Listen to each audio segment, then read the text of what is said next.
You are listening to the $1 Billion Podcast. I don't have it in me for the for the intro today.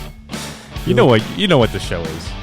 If you're looking for a 6-minute episode, this is your podcast. We have some breaking news on the $1 Billion Podcast. We both have COVID. Allegedly. Allegedly. So we went to a leadership retreat this weekend for the 6 Share Praxis partners. And, started feeling awful. I had the sore throat on the first day. I think I slept. I took a 4-hour nap on day one. You disappeared for a while. You hit it well. I don't know when you caught it, but you were pretty dead on the first day. Yeah. My body language was not good the entire weekend. No. The sore throat. I got the aches. I alternate from the chills to feeling really hot. And I'm an icicle right now. That's why I have my Rogers jersey covering my legs. So you got the chills right now? Yeah. I'm actually too hot right now. So I'm like sweating. But we're doing it, man. We're still here recording shit. The content machine must go on. I will never miss a week. That's my promise to you. But there you go. Here's what we didn't do. We didn't rush out to CVS and get some at-home test, or even worse, go to like a official COVID testing place. I'm not a statistic. You will not add me to the list of positive cases. Not happening. So I should have said we are unconfirmed COVID positive, yep. But very likely COVID positive. I think we had the conversation on the way over here of it. It's kind of like now we can tell our grandkids that like this is now the official time where we can tell them how bad it was. You know, I was honestly feeling left out from society, not having this the last 2 years. And yeah, it feels, in many ways it feels good. And you said in the car, like, it's nice to be able to feel something. It definitely feels something. Oh, dude, it's bad. Yeah. We both haven't been sick in like 3 or 4 years. And I think, we had our ABCA case acceptance course this week. And feeling great.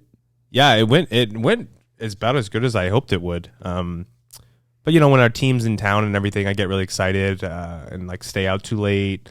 I missed, my morning routines and my vitamins and hydration. So I like kind of set myself up for this. I would like to play it back and actually continue those healthy habits and see if I get it, because I bet I wouldn't have. Yeah, I don't think so. I think I talked to Alex Sharp about this, how I think the reason that I haven't gotten sick personally in the last 3 or 4 years is because I sleep like all the time. Like if I start to feel sick at night after work or something, we'll just go to bed. Yeah. And like sleep for as long as we possibly can, and usually in the morning it's fine. Yeah. Yeah, so I had my Whoop kind of turned me onto it that I had it, because my RHR was around 70. It's usually like 47. My HRV was 40. It's usually like 75, 80. And like my heart rate was like 100. Like I was just beating like crazy. So it definitely pointed out that, How much did you sleep on? Because my last night was worse than your first night. I mean, no, not worse, but like they're the same. Like my last night was your first night. So how much did you actually, like what did your Whoop say? How much you actually slept? It died. I wasn't impressed with what it was picking No, up. it got sick of my shits, and I'm not tracking this a-hole anymore.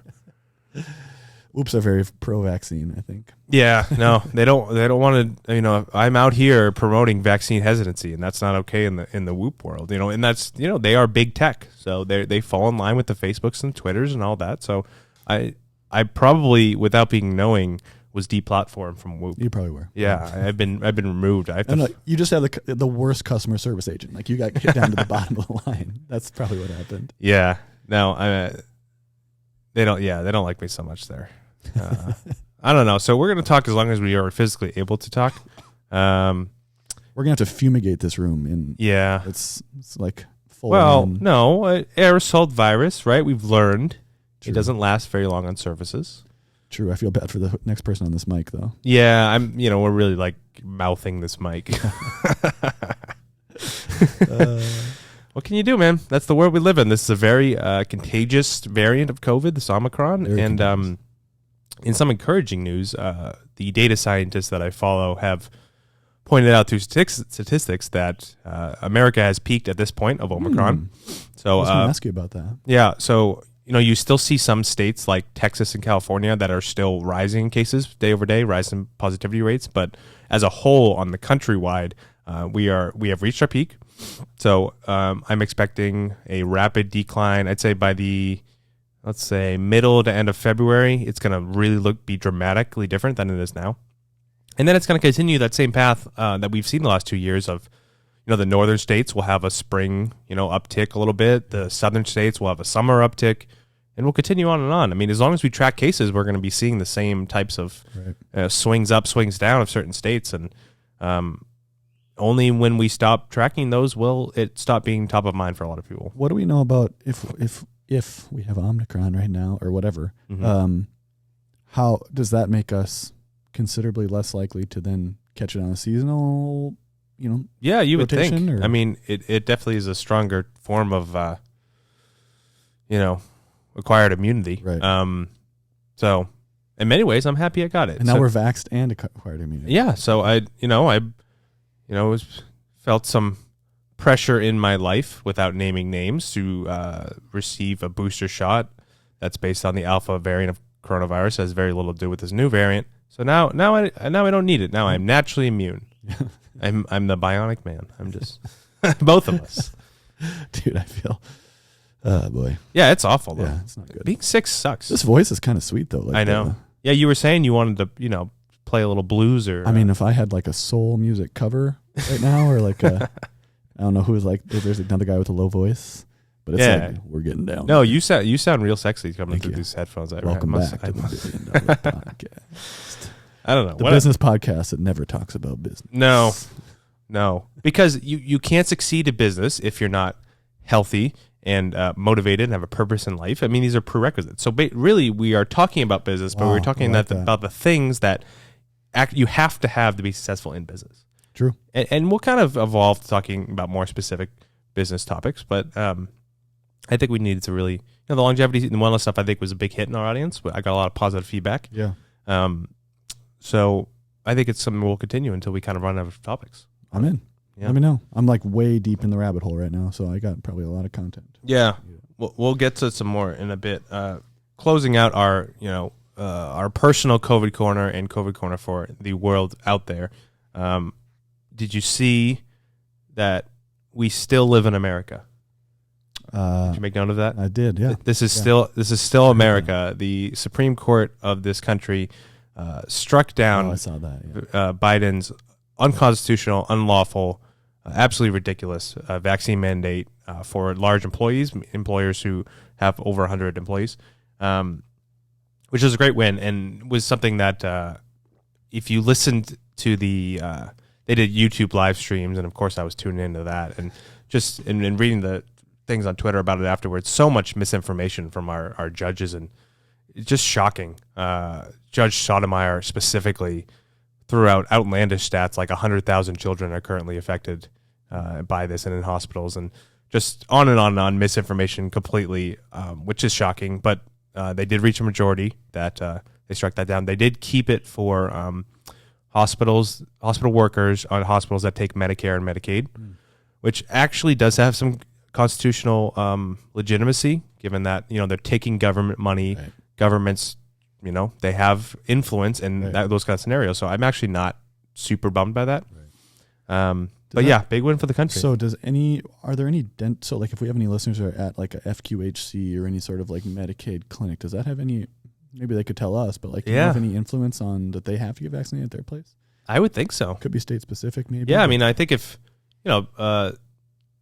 dentists who are students right now are required to get it. I'm sure dentists in hospital-based residencies are required to get it, I would imagine. I would also imagine, Indian Health and Public Health would also be required, yeah. Yeah. Let us know, people. I'm curious to know. Yeah, and if you have to get, if you're a younger person, you have to get a booster shot, especially with how much Omicron is going around. Like, so many people have got it and they're continuing to get it. To require a booster shot is just, ugh. It's absolutely inevitable. To use a George term, that's a tough one. That's just, I don't know what we're doing here. So yeah, that's my COVID stuff. Have a good night, everybody. Have a good night. All right. What else we got? No, we got What do you want to talk about? I want to talk about the leadership retreat real quick. Yeah, actually, that was because this is something I think people listening can implement. for You know, sure. either in their dental practice, their other businesses. If they have a partner in their business, you know, I think that has a lot of benefits. So I want to go back and I have some guys that I really want as leaders in the practices, Mhm. and I'm like definitely doing this up there in South Dakota at some in some capacity for sure. Yeah, I just think the impetus behind it being in person with your partners, your team for an extended period of time is so valuable, and I really like the way we set it up. Of you get the big Airbnb, and you're all staying there. You spend more time together rather if you got your own hotel room or something off site. And for us, like this may not be something you need to copy, but I picked a more opulent location because I wanted us to feel that level of like success and just kind of be in an environment that really cultivates, the big things we're trying to accomplish this coming year. Right. So that was kind of very intentional of like the setting of it, really put some intentionality around that. Yeah, I liked it. And we picked a spot too that wasn't near any of your guys' houses or anything. Mm-hmm. So it's like you're kind of there and we're just with the group the entire time. Not necessarily stuck. I mean, we're still like in Phoenix, but like the very far reaches of Phoenix, but like there was no reason to leave. Yeah, that's a good point. Like if you're driving somewhere around, where your business is, and make it in a setting that feels different, feels like you traveled. I mean, you one night at least together, or like something, like don't just like go and then go home and then go back the next day. I don't know. I feel like that's when the best conversations happened was the 35-person hot tub. Yeah. So this place had like a resort style backyard, like with literally like 100,000 gallon pool with 2 grottos with a slide with a swim up bar, giant hot tub, the biggest hot tub I've ever seen. Yeah. Like that's even at like a hotel or resort that was just enormous. Yeah, it was obnoxious. Matt here cooked us up some steaks on the outdoor grill and griddle, and we were watching football under this like awning, covered thing. This big round table. It's just like a really cool setting. I will say that I had my first successful. So when I come to Arizona, I'll just like throw some money on an app and gamble a little bit, especially when there's like playoff games. It's like I can't not. I'm a moth to a flame. That's right. It's my first profitable gambling weekend, probably in the last 4 or 5. So I'm riding high. There you go. And this coming weekend, you're gonna continue that because we're gonna put a bunch on the Packers. Oh yeah, I already did. I mean, 5.5 is an insulting line. I mean, they're the 1 seed. They're at home. What, they have 14 wins this year or something crazy? They were probably like friggin' 14-2 against the spread or something crazy. They were really good against the spread. Yeah. So I don't know. When is America's team going to get the respect it deserve? I love that. God, I love that. It's America's quarterback. It's America's team. It's one of the original ones. Vince Lombardi. You are preaching to the choir whole here. thing. I've been singing this gospel for a long time. Yeah, the Packers are America's team. They are America's team. They're owned by the fans. Like it's in literally a small market. Like it's not Jerry Jones. Like it's. I mean, what more do you want? Yeah. After the performance from the Cowboys, they should be stripped of any kind of America's team title because they just constantly fail in the playoffs year over year. And it's tough to be a Cowboys fan. Yeah, no. Hopes get so high up, too. Always. I know. You're almost betting her off. Actually, if you look at it, in the past, 15 years, the Jets have, gone to more conference championships. I think may have even won more playoff games. I think so, too. Than the Cowboys, which is insane because the Jets are the laughingstock of the league. Yeah. Trent Dilfer has won more games than the Cowboys in the past 15 years, or a bunch of random quarterbacks. Well, they do the strategy which I hate, which is overpay for star players at replaceable positions, mainly being running back and wide receiver. I mean, they also obviously overpaid for probably a number 10 best quarterback in the league, maybe. Yeah. You can't do that and win. You just can't. And they have a lot of good players in defense. That Parsons guy they drafted is going to be like a Hall of Famer. Yeah. But man, they just and they hire obviously we'll get back to the routine in a second, but because Jerry Jones is so involved, they can only hire these wet blanket coaches who are basically just pushovers and don't have. I mean, McCarthy. Yeah, you're McCarthy. You watched him for a while. What do you think about him? I think he's incredibly average. Yeah, I appreciate the time he spent in Green Bay.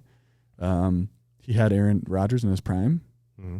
And some of the best offenses, if you go back to 2012, 2014, some of the best offenses ever.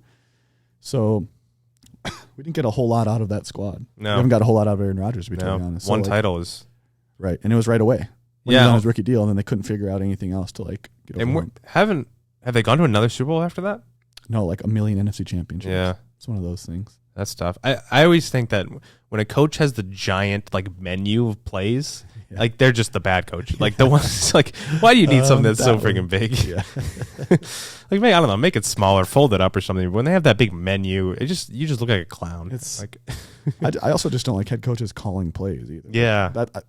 Mike McCarthy's biggest knock is that he's like a terrible time management like guy.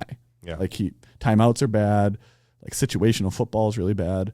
And it's because he's like, just like put down the play sheet and like think about just the head coaching job and let your other guys like, like trust your guys enough to call the plays that you want, train them enough so they call the plays that you want. I don't know. I mean, Kellen Moore was getting a lot of head coaching buzz as his offensive coordinator. He might take over. I kind of heard. And like, yeah, if you didn't watch the game, they have the ball. If they score a touchdown, they win. There's probably 18 seconds. They're at the 40-yard line of the opposing team, and he runs a QB draw up the middle. And Dak Prescott doesn't have the wherewithal to know. Don't run. He runs for like 20 yards. Far, yeah. Like, don't run that far. They try to spike it. They don't get it off. They lose. I mean, hilarious way to lose. Yeah, like, San Francisco was guarding the sideline, so I understand that you can't reliably get a pass, get out of bounds, but you should probably take 2 shots at the end zone at that point. Like, if you get to where they got to, is probably like the 27 or something. It's still like basically a Hail Mary. Like at Especially that point, when the entire defense is going to sit in the end zone. Yeah. So like, why not just take 2 Hail Marys from the 40, right, which is no different than the 27. Right. Yeah. I don't know, baffling stuff. Hey, I had one more sports question for you. When you look at this is like the Orlando Magic kind of standard jersey. Who's the first player that comes to your mind when you think of this jersey? Shaq. Is it? Yeah, definitely. Why, you think Penny Hardaway? No, I think of like JJ Redick or like you think the newer like guys? More recent, yeah, like Jameer Nelson or like one of those guys. Vucevic. No, I've stopped caring or thinking about the Magic years ago. I guess that's why I think the other people probably. Yeah, I mean they've been terrible for a while. What else on the leadership retreat? What else? So the leadership retreat was we had like forced us to talk the entire time. We haven't talked about our newest sponsor, Arizona Tactical Training. Oh, that's right. So my hat is our souvenir from we did an activity and Matt didn't tell anyone of the activity except for Alex until the night before. So no one could back out, but he was looking for I guess you can probably tell a story of like why you got this, and I'll tell a story of like what it was like when we were there. Sure. So I always, thinking about planning these leadership retreats, I always like one activity off site that's like a team building exercise that promotes leadership, that promotes like us trusting each other and connection. And it's obviously really fun. And so my original thoughts were, do something in the shooting realm, like a shooting range, or there's a lot of those around here in Phoenix. And I've never shot a gun before. And, Alex is a big gun owner, and, Richard was in the military. I don't know if he ever shot a gun there. So the place I was trying to go didn't ever call me back. So it was getting to the couple days before, and I saw this. It was Arizona Tactical something. And I was like, oh, that sounds interesting. I called the guy, and he was like, we run you through these missions, and you're breaking down doors, and you're getting full gear, and you're shooting enemies, and you're neutralizing, the enemies and finding whatever the contraband is in these rooms. And I was like, oh, that sounds awesome. So he's like, yeah, how long do you want to go? I was like, all right, let's do the 3-hour one. There's he mentioned a lot of the leadership training, the didactic learning he's able to do in these. So yeah, I mean, that was awesome. It was I was excited about it, but it was so much better than I thought it was going to be. This guy's like obviously he's like a super badass, like ex-SEAL, like still does like military contracting, like, total badass guy. Kind of unassuming when he walked in, and then like he starts telling the stories, and you're like, that's like pretty sweet. So we start with kind of like a lecture style. I mean, it's like very military like. It's like sit in your assigned position, eyes up front, like like this is important to the mission. So we did probably 20 minutes of maybe 30 minutes of like a lecture about like pillars of leadership and like a lot of like Jocko Willink stuff and military style leadership stuff, which I thought was really good. We had discussion there. And then like Matt said, we're able to like put on the full gear, like we had, the vest with the body armor and the pants and the like the jacket and our ear things and the glasses and stuff. And we essentially were simulating like a raid on a building, like a SEAL Team 6 or whatever, like that's kind of the thing behind it. So we got our AKs with non-lethal rounds, but you still could shoot them at the targets. Mm-hmm. Matt was our number 2 guy, so he was the flashbang guy. Yeah, that was fun. So I was the breacher. So I had like the big battering ram. It's just, if you think about me, like this is a funny thing, like think of me to do, but it's like a 35-pound battering ram. And so like what would happen is that we practiced probably 5 or 6 times and ran through the drill, and then we went live where it was super loud, it was dark, there was stuff happening all over the place, and we had to like do the mission. We were like screaming to each other. So I had to like breach the door. Matt would throw in a live flashbang, like an actual flashbang. And then like there's usually like a guy, like we had to he put up a bunch of different situations where there's like a guy right there, or there's like 2 doors here, and there's a tripwire there, and there's an IED there, and like you were looking for drugs, or we're looking for money or chemicals or something. And like it was really, really interesting to, and every time we got done, they probably only took 5 minutes each, but then we would get done and kind of debrief as a group while he went and set it up again. And I think we got a little better and better. And then the last one, I blew my leg off. The mission was complete.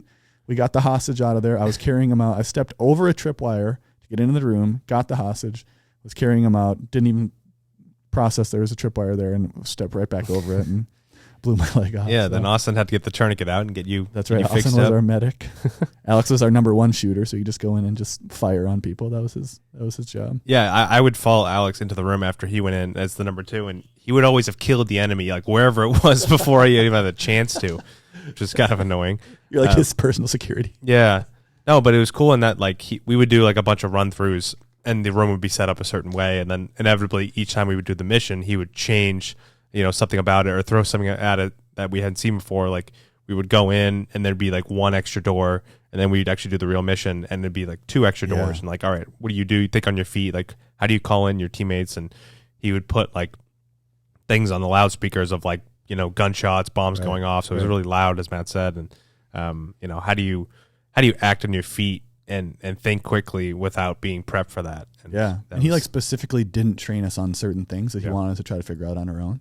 Like that, that wire and stuff. I mean, Alex identified it right away. So I said we both like kind of were cautious and stepped over it, and then I forgot about it. But when we talked about takeaways on the way back, because it was like an hour-long car ride, so we got to talk about it. My big thing, I forgot what your takeaway was. My takeaway was how important, like, especially because I got my leg blown off the last one, like how important every detail is, and like critical thinking when there's so much stuff going on around you and like shots and blah, blah, blah. You're in this like enemy territory. That like the details really, really matter. And you have to like, because he said like the number one important quality of the guys going in there is like critical thinking skills and like observational, like not getting their other guys, because you call in your other guys in there, so you don't want to call in your other guys into a dangerous situation. So like I was standing outside like our little simulated room, like getting ready. He was like, all right, get ready, we're going in. We were like screaming to each other. And I was just thinking like how effing badass the guys are that go actually do that somewhere. When they don't know what it's not going to be like, I have so much more, and not that I didn't have respect before, but I'm like, I kind of want to like go watch movies now about that. And like, yeah, like the American Sniper movie where the guy leaves his sniping post, he's like the star sniper, and then he goes and starts clearing room with the Marines, and the guy's like, what are you doing? Like, that's like the most dangerous job in the whole military, because like you said, you don't know what you're getting into, and can lead to a lot of casualties. One thing that George said that stood out to me was like, George's job for a lot of it was just like literally guarding the door. Like, I don't he didn't even go in the rooms in many of them, but he was saying like even that job is just as important as all the others. Sure. In a real scenario of this theoretical thing, like if some kind of threat comes from the back end, you're all screwed. So like he complimented on us that we didn't show any egos really. Like there was no like super loud voice, got to be my way, I have to be right. Like, I'm going to figure this out. I have, experience shooting guns before, so I know, like, we didn't have any of that, and that really allowed us to, like, operate, as best we could as a team. But we saw a lot of improvements that we could have made, I would say. Yeah, he said our best quality was not having egos, and our worst quality was our marksmanship. Yeah, like we did miss the guy, we're pretty good. I mean, probably compared to like the guys he trains, it's not that good, but like, no. I mean, he was wanting us to like get it right in the ocular Right here, thing. yeah. Like he was wanting us to do headshots, and if we didn't, he'd be like, well, that that may have blown him off, blown him back a little, but that's in his arm. It's going to splatter this way, and he's still an active shooter. So like the precision you have to have, because like so many of these shots that they get hit with are non-lethal if you don't hit them in the right spots. Right. And they're shooting back at you. Right. Yeah. No, I've definitely been watching a war movie. Yeah, I kind of do too. I'm going to sleep for 17 hours, but I'm going to wake up. I'll watch a movie. Yeah, I didn't have the coughs the first day, but I could feel the coughs starting as I just cough all over this microphone. Oh boy. Yeah, so that was a big part of our first day, and I got a badass hat too. Like this. Yeah, that hat is cool, and I was thinking about it afterwards. Like I really like this military style training for a leadership team. I think there's so many lessons to be taken from it. I think the next time we do it, I want there to be some aspect of like being uncomfortable physically, like some kind of grueling situation challenge, more of like a 2-day long thing of like where you're literally out in the field, going through drills or, you want to jump from a helicopter. That too. The first shooting place I was looking at had an option where you can get in a helicopter and shoot out of it, which is fucking badass. So badass. But I was thinking back to like you probably watched that Tiger Woods documentary, right? Right. The 2-parter. And I was just gonna say that. He literally went to Navy SEALs training and like did the training. I don't know how long or how far he got, but like there's a funny picture of like the whole Navy SEALs. And then it's just Tiger in the middle. He's like, what is he doing here? He's a golfer. But like, I'm sure for him that like instilled. I mean, I think his dad was former military, big military family. Yeah, so it instilled a lot of the principles in him, and I think it's part of why he got such success of that part in him. It's interesting dichotomy because like his mental state is why he's the best golfer of all time. Yeah. But he also probably sacrificed some physical. Like, there's a lot of theories that like the reason why he's so hurt is because like he would go just balls to the wall training when he was like you said, like stuff that was just not necessary for him to do as a golfer. Mm-hmm. But like he's such an extreme person. That's why he's won 82 golf tournaments, and like it's. Yeah, so like he would do it like he was kind of banged up and would still kind of do all this stuff. Like a torn ACL. Yeah. So I mean. I don't see the full Navy SEAL training for us, obviously, but like some kind of like I want, we at the end of the day we live pretty cushy lives, and I want us to experience like some temporary hardships in a controlled environment. I think that's good for any human. So I think we're going to continue along this like military type thing. We're probably going to do these every 6 months or so. Yeah, it was awesome. I would highly recommend it. It wasn't that much more than like a freaking escape room, and it was like so much more high value. Yeah. And like it was really, really good. If you're in Arizona, they have them other places. He's franchising now into San Diego and Vegas and stuff. So cool guy. Yeah. Yeah, it was good. And I didn't get to like do the bottle popping, celebration thing with our last day there because I was sick. So I missed out on that. But no, it's funny. We had our like most dense meetings at like 9:30, 10 at night. Yeah. We pretty much didn't do anything most of the day, and then at night we were like, I guess our brains would activate and stuff. Right. Yeah. We kind of decided like, are we going to go out to eat both nights? Because we wanted like one kind of more casual night and one more like like a fancy steak place or something. But then we went to the grocery store and saw these incredible steaks in the meat. There were 6 of them, just like shining in this meat counter. It was we ended up spending like $300 at the grocery store, and I think 200 of it was just the 6 steaks. How was it? But we also would have spent like $600 or $700 on like one dinner if we went to like a nice place, and we got breakfast. And what did the butcher say to you? He was like, it's kind of one of those things where, like, once you go with this steak, you'll never go back, and it's like it's just butter. Like, don't overcook it the whole bit. Like it's there's the Snake River Farms, which is I think like even in South Dakota they have Snake River Farm stuff. I think it's in Idaho or something, but they raise American Wagyu and ship it kind of all over. And it was on sale, and so I got to go ahead to snag some of those, and they're just unreal. What is Wagyu?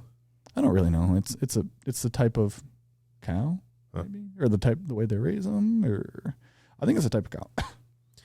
I really like when the people who are selling the food really talk it up. I had this. For some reason, this really stuck in my mind. this is a bagel place near my practice. I would go a lot, and I got like a breakfast sandwich, and I got like a lot on it, like hot sauce and tomato, like lettuce and all this stuff. And the little like high schooler made it was like, you know what, like that's a good ass sandwich you're about to have there, and it was. I love that, dude. So like I appreciate that when they're like, you know, that butcher's like, you're gonna love these steaks. It's like similar to a dental practice like Sharp Family Dentistry. They say like, hey, look, you're really gonna like Dr. Julian, you know, first patient. Like it's just like positive edification. That I feel like. Wagyu is any of the 4 Japanese breeds of beef cattle. What makes them Japanese? I don't know. Think they have an accent? Yeah, probably. I think they do. Yeah, I think that's it. That's got to be it. That must be it. It was good. I had a lot of pressure being the resident cook to like not F them up. You know. Yeah, they were great. $45 steaks. So they're just like, yeah, like you were saying, they have more fat in them than probably a normal steak, which makes them tastier. Right. I mean, it's like butter. Yeah. Yeah, like you're full after one of those. Yeah, it was huge. Yeah, I couldn't even. You know, me being a sicko, I ate like a friggin' fifth of it. God. Anything else on that? I think that was mostly Not it. on that. Right? No. I had one last thing. I had a palatial bedroom. Oh my Lord. Yeah. Where the bathroom was a hallway. Yeah. It was not a bathroom. They had 2 toilets in there and a walk-in closet. They had, you know, a bidet. It had huge tub. Yeah, 2 sinks. Huge tub, and then a shower with 3 shower heads. I've never seen that before in my life. It was the best thing ever. It was the rainfall, the normal, you know, the rainfall, the normal one coming at you, and then one on the side. So my entire body was covered in water at a time, like the whole body. I just and you're a good friend, and you let me use it. When I was shivering in the shower, trying to just go as hot as possible. You were in there for a good half hour, just using all of Arizona's water. Sorry, people. It was necessary. No, I was taking notes for my future house on all the aspects of because like I feel like if you live in a type of place like that, like you would just never leave. Like you would never have any reason to not be there. Right. Like, you know, I think the only thing we would need is like some kind of workout area, maybe a golf sim, and then maybe like a movie projector type area. And I think I would just never leave. Yeah, I think so too. The place was awesome. I think my dream in life is to be like Tiger. It's like have a compound where you just don't leave. Like, I don't think he leaves his house. No, I wouldn't. Yeah, just whatever you need, it gets brought to you. Yeah. You want a massage, they come into you. You want something cooked, well, chef comes to you. Like, you just never leave. Yeah, I like it. I want my whoop to be like a 0 day strain. Just don't strain at all. Man. No, that's not right. I want to move for longevity. So do we have any longevity stuff? We do. You want do. to talk through? I have some stuff. Do you want to start with questions? I'll start with questions. All right. This is anonymous. Do you see a dentures and implant model working for a regular doctor without the backing, experience, loan size, capability of shared practices? That's a good question. Do I see it? Yes. Can it be done? Yes. I now, in comparison to 3 or 4 or 5 months ago, think it's way harder than I ever thought it was going to be. So is it possible? Absolutely. Like doctors, like a badass doctor will dictate how good it is and like your market and your marketing and, but it's not a guarantee. Even if you have badass doctors and a great market and marketing and stuff. I mean, it's like, so could you do it? Yes. You have to you couldn't do it as a side business on your GP practice. It'd probably have to be like a separate, like you have to go all in. You have to hire someone specifically to like manage that. And like, because it takes so much work and you're constantly refining marketing because the entire thing is new patient flow. Yeah. You have very few repeat patients. There's no guaranteed income in this at all. There's no hygiene. There's nothing. So like if you're not getting people in the door, you are not making money and you're likely losing money because you have to spend a ton of money to get the keywords and the stuff that is required to be able to get these type of people in the door. So it's like, is it possible? Absolutely. But I don't know. Like I said, I just think my viewpoint on it now is that it's much harder than I thought it was going to be. Yeah. If like you're looking, and I don't know like the factors for this person that goes into how they define success as a dentist, but like if you're looking for the most straightforward path to, you know, a high income, a high net worth growth through your practice, and you know some freedom as far as how many clinical days you work and what types of dentistry you do. The bigger group and the mega group, there's such a more straightforward path in a GP type setting than doing this. I mean, this is the doctor that's literally obsessed with this type of dentistry, loves doing it, loves the model, loves the fact that there's no recurring patients. Right. takes all the CE courses that make it possible, and then, is skilled in like a startup realm, and, okay, where do I put this type of practice, and how do I market? Because Matt said everything is marketing for this office. So, spending more time with Austin Davis, the thought leader of the way we do this model, and he's supported a few friends in doing so in different parts of the country. And I think what he mentioned that at least the ones that have done it so far, none have been like a smashing success. They're all successful, and like by a typical like what would a startup do in their first year, like they've done much better than that. But none have been able to replicate what he has done. I wouldn't say, and that may change. Right. But also, like, it's interesting to know, like, or to kind of have perspective on like the numbers of these, because you've seen some really, really big numbers. So then, like, you doing $100,000 in month 2 is like kind of seen as like kind of average, So it's just like interesting, if you get the right situation. But the biggest thing I think about the dentures and implants practices is, are you the type of person that can handle that kind of clinical stress? Yeah. Because Austin Davis is, right. Alyssa Mancini is, like, those are the reasons why they're successful. Mm-hmm. They do not get flustered or bothered. Stuff goes wrong in this model. It's big surgeries every single day. Like, that's why you get paid a lot, is to handle these kind of things, Mm-hmm. So it's like, if you can't handle that, and I think Richard's really struggled with that. He's getting better now, but that is a huge determinant on your success, I think. Mm-hmm. Yeah, and two, like, if you're thinking about this being the owner doc of this model, is like, how okay are you with wild swings? Like, it's kind of like, what's your, like, if you had a great stomach for crypto investing where it swings, it could swing 10% in a day. Like, is that something that bothers you? If your practice has a $250K month, but then the month after that it's $80K, like, well, are you okay then? Like, we've seen, big swings with our Phoenix location, and, even our Prescott location, right? Like, it happens a lot. So yeah, for sure. I'd be okay with that. Yep. All right. Let's do Graham's question here. He says, hearing a lot of healthy and longevity talk the past 2 weeks. So what's the business play with this? I 100% agree that people are going to be living longer and better. So who is the one who's really cashing in on it? That's a good question, Graham. Yeah. What are your thoughts? Who is cashing in on it? I think, am I reading this incorrectly, that he's kind of like, what is it, like Big Pharma behind it or something? Yeah, like he's kind of thinking of it as like I don't know if it's scam is the right word, or like there's some nefarious thing in the background that someone is behind this, and I don't see it that way. I don't know. Is that what he's getting at, or am I reading that incorrectly? I think so. And that's surprising, because you're usually that way about a lot of stuff. Yeah. I don't.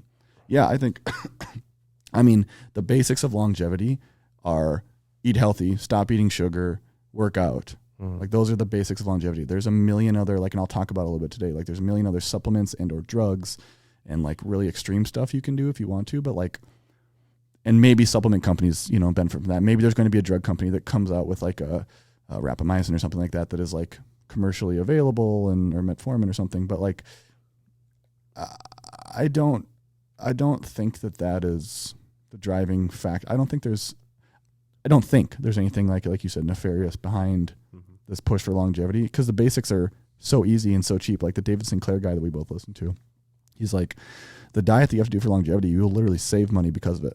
Like, you don't have to go out and buy a bunch of like keto bread that's $9 a loaf and blah blah blah. Like, there's the base. If you stick to the basics and you're disciplined, like, you'll save money on it. So I don't really know if there's like a money play. We could be missing something, obviously. Yeah. No, I think you said everything I'm thinking. I don't see it that way quite. Graham, if we didn't answer that, ask us again. Yeah. Sorry if we didn't. All right. This is from our other super listener, Evan. How would you practice leadership more as an associate? That's a good question. So I have associates that are good leaders inherently. I think the best way to get involved in leadership as an associate, obviously you can read books and go to classes and stuff. Like, that's the easy stuff. But like, really taking a vested interest in the operations of your specific office, going to meetings, being vocal in meetings about how you want things to go. I think that there's a lot of applications that like you can, like as an owner doctor, I am like the most valuable people to me are people that like either take ownership or at least like say that they want to take ownership and they like help out when something goes wrong, or if like I'm gone and someone can go and like handle something for us. Like I just think that's a super valuable skill if you're an associate, because your owner doctor will love you and will do whatever it takes to keep you. So I don't really know how to do it, I guess. Maybe that wasn't a very good answer, but like I think it's important at least. And if you're going to, potentially buy into that practice specifically or buy your own practice, then it becomes like almost essential, like just as essential as your clinical education. Mm-hmm. No, that's good. That's good thoughts. I think this is more easily practiced with an off-site owner, even if it's for a couple days where you are the leader at that practice that day, where you're the only dentist and operating as such. And this is something that I tried when I was an associate of like, okay, if I owned this practice, what would I fix, or what is not the way that I want it, and basically taking ownership of that and not being like, okay, I'm going to complain to the owner about how the manager is giving too many hygiene checks to the other associate or something, like whatever it is. Like just, we learned extreme ownership principles at the activity we talked about. And that's one way to, you're taking ownership of what's happening in the practice, even though you don't have the equity in it. Right. I think, associate jobs and residencies and places that you're not going to be there for a while, like those are great places to practice anything because the stakes are low, right? Like if you make a mess, you don't do things that you find out is a better way to do it after the fact. Like, okay, well, you're not going to be there for very long, so like whatever. If you want to be the employee of the year, ask your boss like what specifically they could do to help out from a leadership perspective. How many times you gotten that question? My two guys are like kind of those type of guys. They ask like, so word. I mean, they don't actually ask it in those words, but like, they're more than willing, and they've said stuff along those lines. So that's why I like them. That's amazing. Yeah. All right. Do you want to finish up with some I got a little longevity? bit of. Okay. What do we got? This is from a podcast with David Sinclair, the longevity guy from Harvard that all the other podcasts get on their show to talk about longevity. Mm-hmm. He started his own 8-part series podcast. It's going to be the next 8 weeks that I think is going to be kind of like the definitive, like current education on longevity. What's the name of that show? It's called Lifespan. Okay. By David Sinclair. It's a podcast. Is it just him talking to a mic? It's him and one other guy. Yeah. It's the guy. He wrote a book that was like pretty popular about longevity. I forgot. I mean, you've probably seen it, but like it's the guy that wrote his book and him. And he kind of is like, the non-expert asking him questions type of dichotomy. So the first episode, they talked about the three main, so like starting with the basics of the three main genes that you may have heard of if you've heard longevity podcasts that really influence longevity. Those three are mTOR, Ampk, and the sirtuins, which is sirtuins are the things that David Sinclair has really spent a lot of time with. But I think this like cleared it up a little bit for me, and I hope I can clear it up a little bit like in layman's terms for everybody. So I'm just going to kind of read some of my notes here. So so mTOR is a longevity gene. When you eat a lot of protein, mTOR is activated. Okay. We don't for longevity purposes, we don't really want mTOR activated. So that is the kind of the credence to why like the vegetarian and or pescatarian or whatever diets are the ones that like they think are the ones that people are going to live the longest with. At this stage in our life, like we're going to be eating protein and trying to bulk up and stuff, and I don't think it's super important for us to like worry about that part. But the drug rapamycin, the reason why this has been such a popular thing in longevity is because it inhibits mTOR. It's an immunosuppressant drug. Nice. And you can even give rapamycin later in life. Like on mice, they give them at 20 months or 21 months, which is like they're 80. And it'll extend it by 25, 30%. They've seen fairly consistently. With that drug is the idea that you wouldn't have to be so strict about lowering your protein intake? Right. Yes. I still think, as you get older, you should probably back off like the super high, like 180 grams of protein a day, 220 grams of protein a day diets. Protein's obviously good for you, but like an excessive amount of protein, like when we're trying to lift and stuff, probably isn't the best thing longevity wise.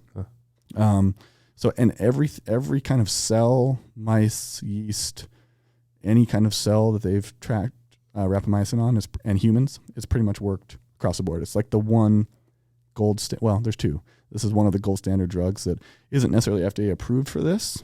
But if you take this, like I said, it inhibits this mTOR, which is, mTOR stands for the mammalian target of rapamycin. So if you inhibit that target, what's it typically given for?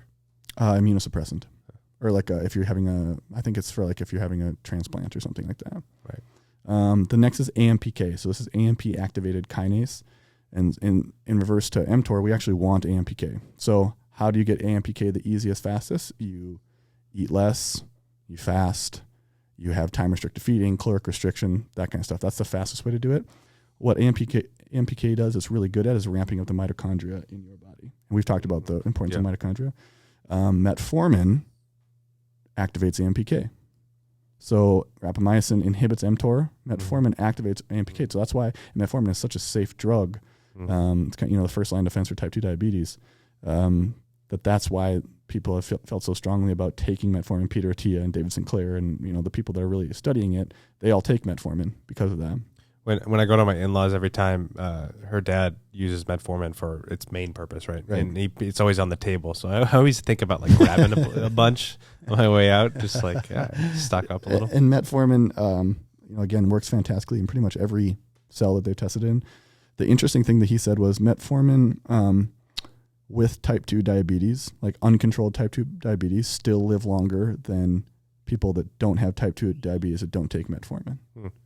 So here's a question: when does one look to start adding on these types of drugs? I don't think it's anytime soon for us. I think it's maybe 50-ish is when I would. And the thing is, like the stuff that I totally agree with, and I'm sure of the science of, I'm already doing now, like eating less sugar and working out and that kind of stuff. The stuff that like is a little bit still experimental because like human studies take a long time.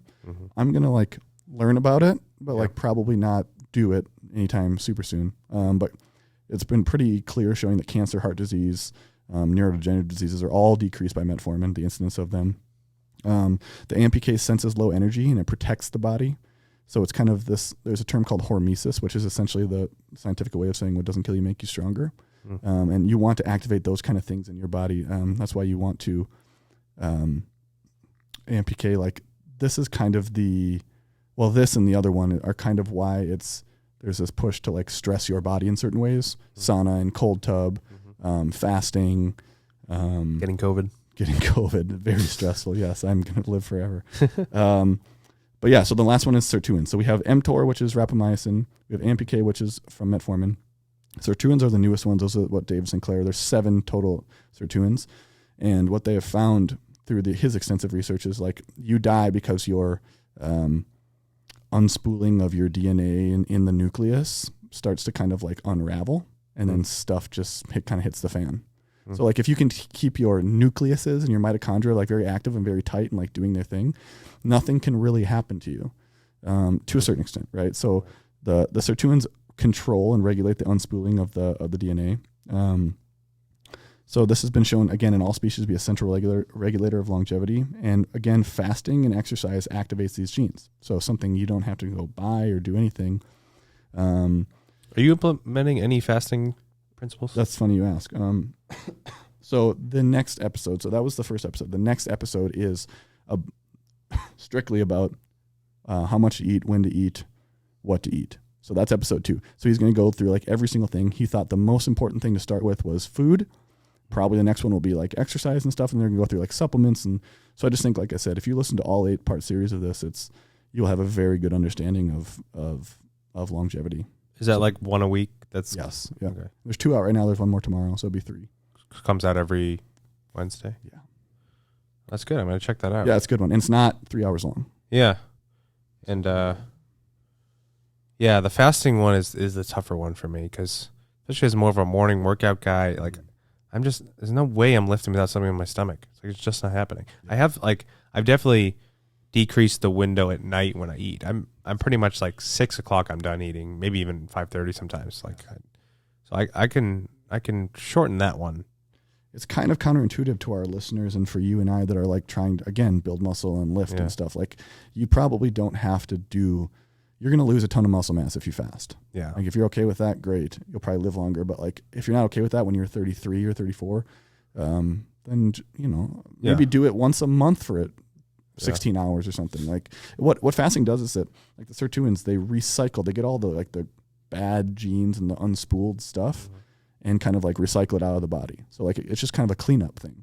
So you don't have to do it every single day, I don't think. I'll learn more about it on this next podcast. But Interesting. Yeah. I'll check that out. One last thing before we wrap. I got my testosterone results back. I said everyone I'd share them, and so I got a. It didn't actually give me my free testosterone, which I was kind of mad about, but it did give me my total, which was 582. I mentioned that